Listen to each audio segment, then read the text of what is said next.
Praise the Lord. ஆண்டவருக்கு மகிமை. காலையில் உங்களை சந்திப்பது ரொம்ப சந்தோஷம். இயேசுவின் நாமத்தில் உங்களை நான் வாழ்த்துகிறேன். இந்த வேளையிலே ஒரு வசனத்தை நான் படிக்கிறேன்.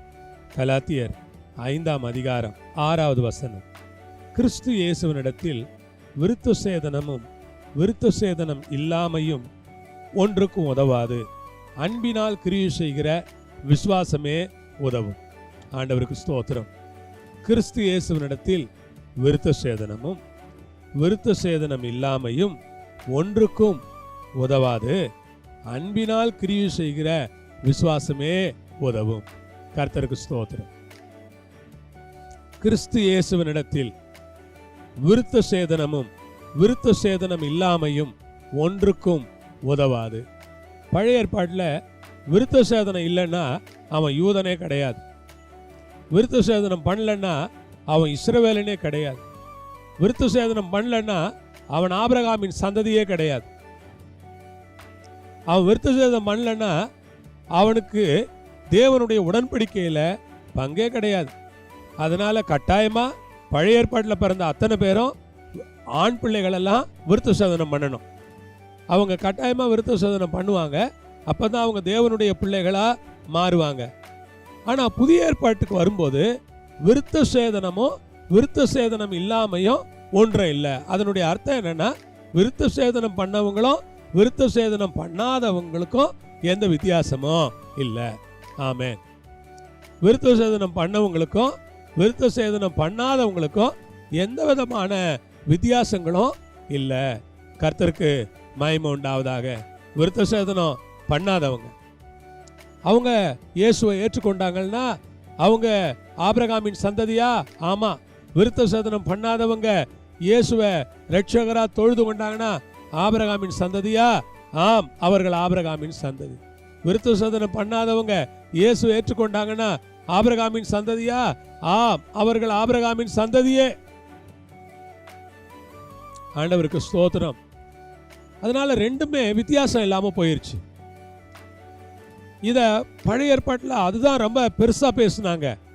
ஆனா புதிய ஏற்பாட்டுக்கு வந்த பிறகு ஆண்டவர் விருத்த சேதனத்தை முக்கியப்படுத்தல.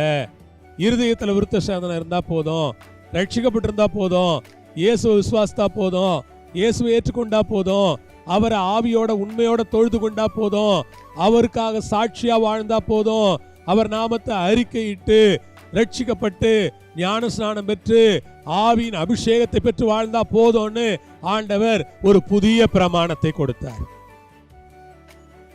இந்த புதிய பிரமாணத்துல தான் சொல்றாரு, அன்பினால் கிரியை செய்கிற விசுவாசமே உதவும். என்ன உதவுமா?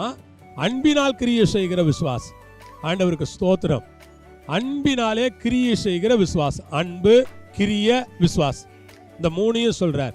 அன்பு இருக்கணும், அன்போடு கூட கிரியை இருக்கணும், கிரியோடு கூட விசுவாசம் இருக்கணும். அல்லேலூயா. முதலாவது அன்புள்ளவர்களா இருங்க.